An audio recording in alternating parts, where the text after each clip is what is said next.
बिहार के लोग नरेंद्र मोदी के आने से बहुत उत्साहित हैं। नरेंद्र मोदी पीएम उम्मीदवार घोषित हुए हैं, उसको लेकर बिहार के लोग काफ़ी आशान्वित हैं। चूँकि उनका 3 टर्म का जो गुजरात में कार्यकाल रहा है वो काफ़ी उत्साहवर्धक है, काफ़ी विकास का प्रतीक रहा है। पूरे देश में गुजरात मॉडल को अप्रिशिएट किया जा रहा है।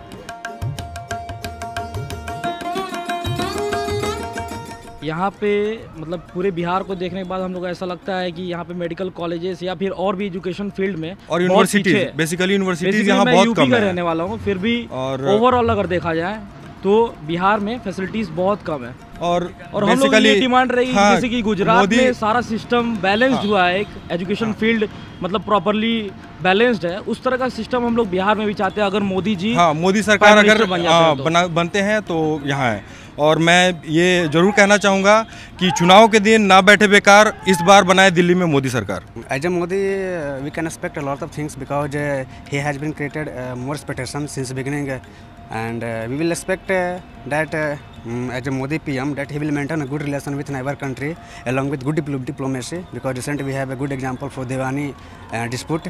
And as far as Bihar is concerned, that since beginning there is a need for the common development for the last person of democracy. Development for the last person of democracy, it means to provide employment, to provide the employment of youth, and a skill development, providing a schooling, because you know very well there is we have a graph that a number of students is not reaching at the door of a school in rural areas. हम एक पत्थर व्यवसायी हैं, यहाँ पत्थर का धंधा करते थे, पहले लीगल था तो हम लोग पत्थर का धंधा बहुत करते। 1 लाख लोग अभी यहाँ बेरोजगार हो गए हैं और 1 लाख लोग यहाँ से बेरोजगार हो गए हैं। हम लोग का आशा है कि नरेंद्र मोदी का सरकार बने तो पत्थर को लीगल रूप से चालू किया जाए ताकि 1 लाख लोगों का नौकरी मिले। नरेंद्र मोदी जी के प्रधानमंत्री बनाने के लिए हम लोग बहुत ही मेहनत कर रहे हैं। उनसे बहुत सारा उम्मीद है कि हमारे बिहार में जितने भी करप्शन हो रहे हैं उनको करप्शन को दूर करें।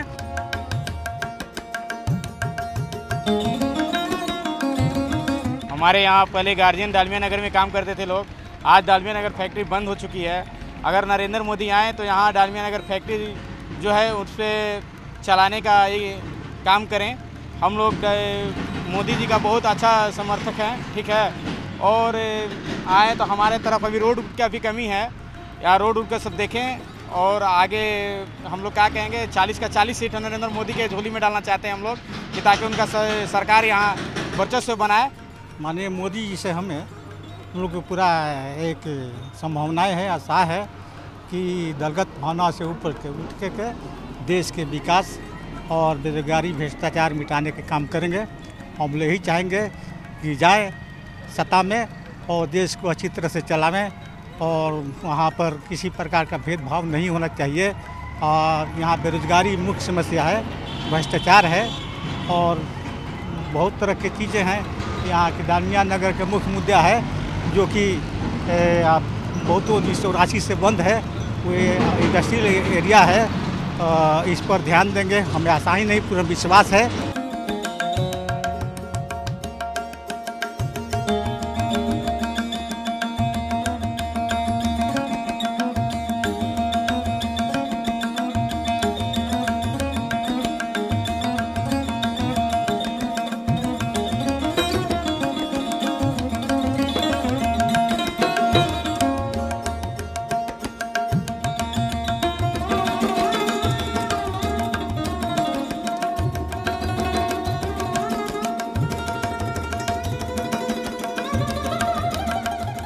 गया में पहली बार नरेंद्र मोदी जी का आगमन हो रहा है। गया वासियों के लिए सौभाग्य की बात है और हम लोगों को, भारत की जनता को ये लगता है कि नरेंद्र मोदी ऐसे शेर जो हमारे भारत के अस्मत को बचाने के लिए आगे आए हैं, हम लोगों को उनको शक्ति देना चाहिए, शक्ति प्रदान देना चाहिए। हम लोग भगवान विष्णु से मनाते हैं कि उनको शक्ति दें कि इस देश के जो दुष्ट लोग हैं उसको मार भगाने का काम करें।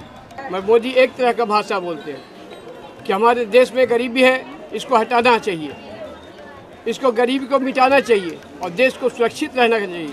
हर जनता को उनके साथ हम लोग हैं।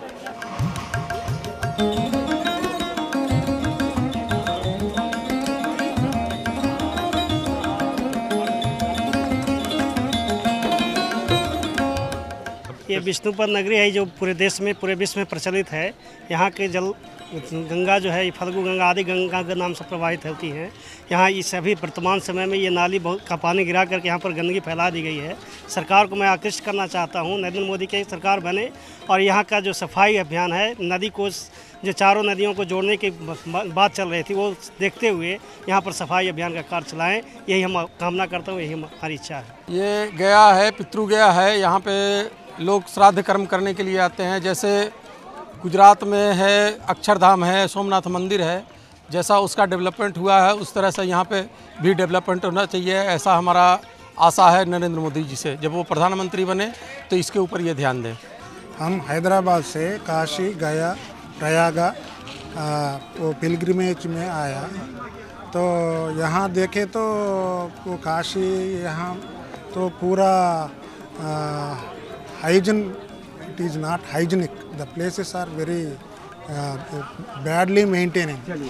तो ये सुधारने के लिए जो सेंट्रल गवर्नमेंट में मोदी आने चाहिए।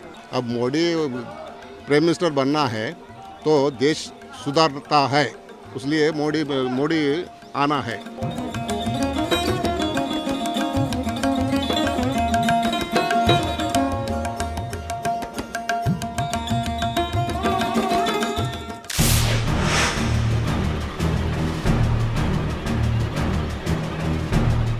हम भारत विजय रैली कर रहे हैं। ये भारत विजय रैली का मतलब है महंगाई पर भारत विजय करे। भारत विजय रैली का मतलब है भ्रष्टाचार के ऊपर भारत विजय करे। ये भारत विजय रैली का मतलब है कुशासन पर भारत विजय करे। ये भारत विजय रैली का मतलब है किसानों के कल्याण के मार्ग पर भारत प्रशस्त हो। इस काम के लिए भारत विजय हमने निकाला है।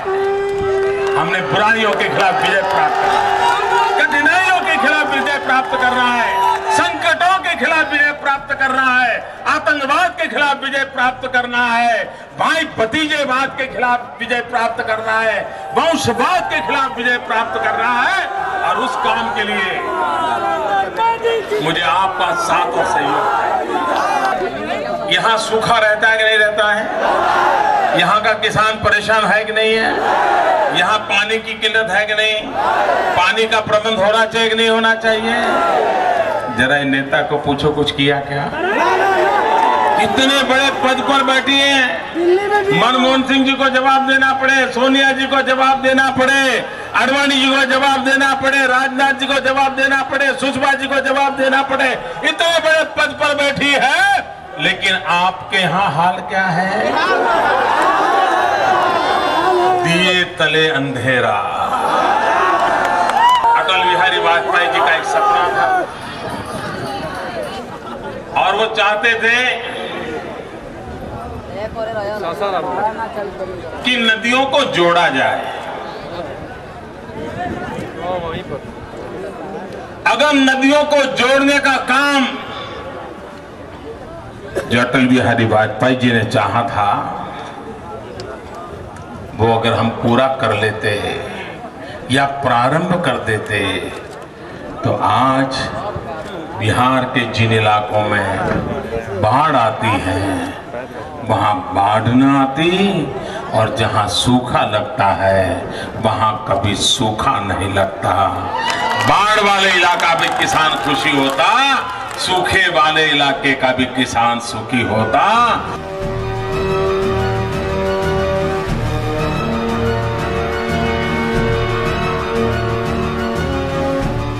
ये गरीबों के नाम पर घोषणा पत्र निकालते हैं, मैं उनको पूछना चाहता हूं, ये चुनाव के समय आपको गरीब याद आते हैं? मैं उन्हें पूछना चाहता हूं कि जब सुप्रीम कोर्ट ने कहा था हजारों टन अनाज सड़ रहा है, हो अनाज सड़ने से रोको और वो अनाज गरीब को बांट दो, गरीब के पेट में जाए, इसकी व्यवस्था करो, लेकिन नहीं किया, सड़ने दिया। और फिर क्या किया मालूम है? किसान ने जो मेहनत करके अनाज पैदा किया था, गरीब का पेट भरने के लिए मेहनत की थी, वो अनाज सुप्रीम कोर्ट के कहने के बाद भी दिल्ली सरकार ने गरीबों को नहीं दिया, शराब बनाने वालों को बेच दिया भाइयों, शराब बनाने वालों, और वो भी 80-85 पैसे की कीमत से। और आप तो जानते हैं हमारे इस इलाके में महिलाएं शराब के खिलाफ आंदोलन करती है ना, माताएं बहनों को गुस्सा है ना शराबियों के खिलाफ। ये कायदे कानूनी गैर कानूनी शराब के ठेके लगे हैं, इस पर गुस्सा है कि नहीं है? आपके नौजवानों की जिंदगी बर्बाद हो रही, इसका दुख है कि नहीं है? मैं सासाराम की माताओं बहनों को चिक चिक करके कहना चाहता हूं, एक महिला आपकी प्रतिनिधि हो और शराब के कारण आपके बच्चों की जिंदगी बर्बाद होती हो, यहाँ की माताएं बहनें रो रही हो और आपकी सांसद को सुनने की फुर्सत ना हो, एक मिनट के लिए ऐसे सांसद को रखना नहीं चाहिए।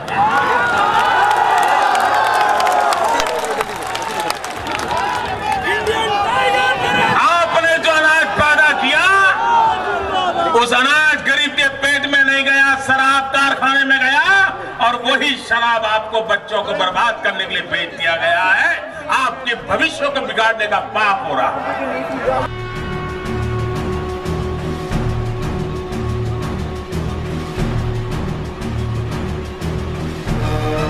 आपका जब बिहार एक था, झारखंड और बिहार एक था, कोयले के भंडार आपके पास थे, लेकिन आपको सरकारें ऐसी मिली, नेता ऐसे मिले, दिल्ली में ऐसी सरकारें मिली, कोयला तो खा गए लेकिन कोयले से बिजली पैदा करने की फुर्सत नहीं मिली।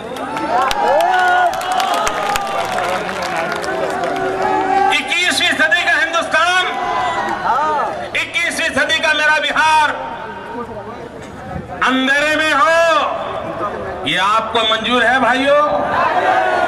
आप अंधेरा हटाना चाहते हो तो पहले ये दिल्ली की सरकार को हटाना पड़ेगा, उनके यहाँ जो दूत बैठे हैं उनको हटाना पड़ेगा, तब जाकर के अंधेरा हटेगा।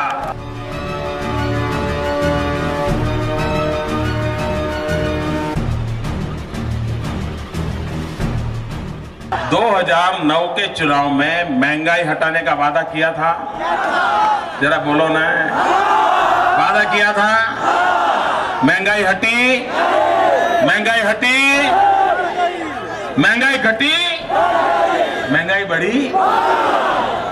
उनको झूठ बोलने में शर्म नहीं आती। अभी कल घोषणा पत्र में फिर कह दिया हम महंगाई दूर करेंगे। जरा पहले जवाब तो दो, 5 साल क्या किया?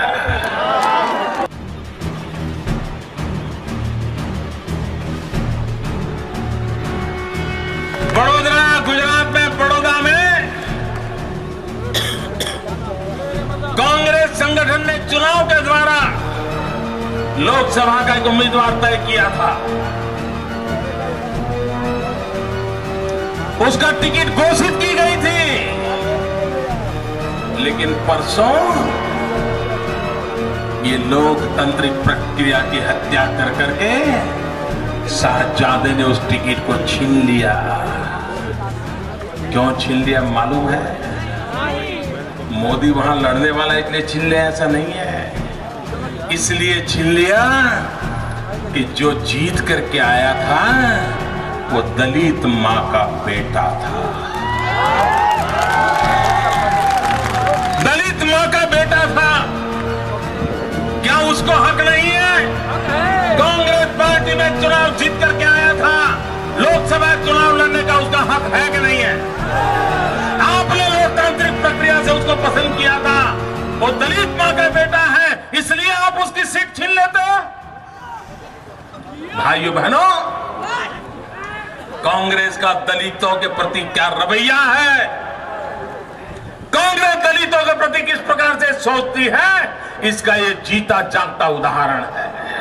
आप मुझे कमल दे दीजिए, पूरे बिहार से सारे के सारे कमल दे दीजिए, मैं उस कमल के ऊपर विराजमान लक्ष्मी को आपके पास दे दूं।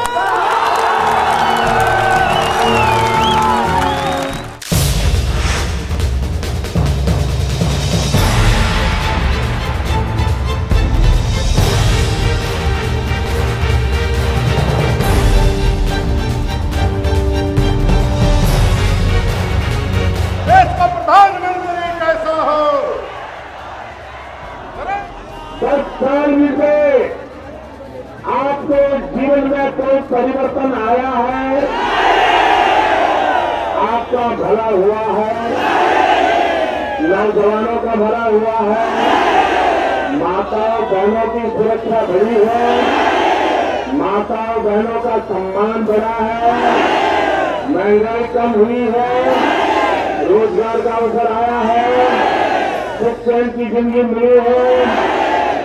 तो ये सरकार किस काम की?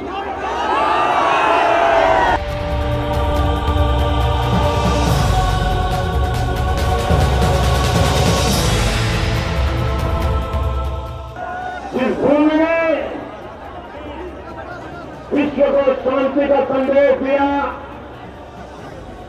भाईचारे का संदेश दिया, दया और करुणा की ज्योत जगाई, उसी भूमि पर देश के दुश्मनों ने आतंक फैलाया, इस धरती को लहूलुहान कर दिया। लेकिन भाइयों बहनों, यहाँ की सरकार को इसकी चिंता नहीं हुई। उनको तो एक ही चिंता रहती है, कहीं उनको वोट बैंक को खतरा न लग जाए।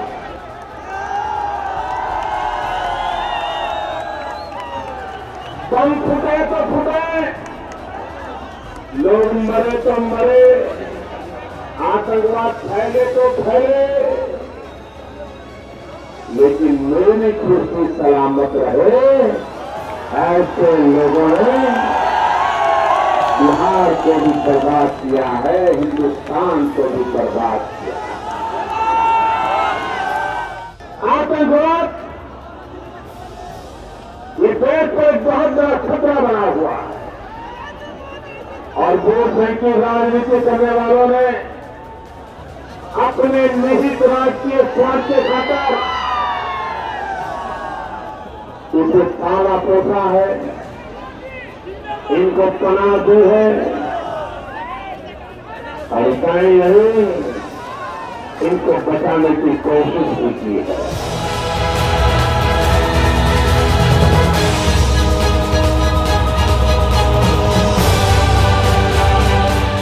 पूरी ABCD नहीं लिखी जा रही है, A to Z।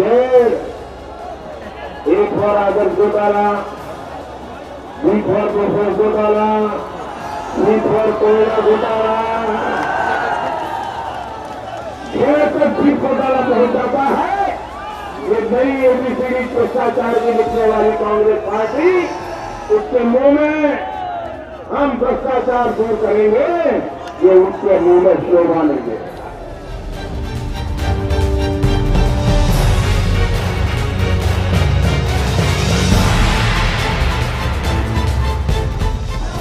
हम ये अधिकार देंगे, हम वो अधिकार देंगे, हम ढिकना अधिकार देंगे, हम फलाना अधिकार देंगे, इसी की बातें रखते रहे।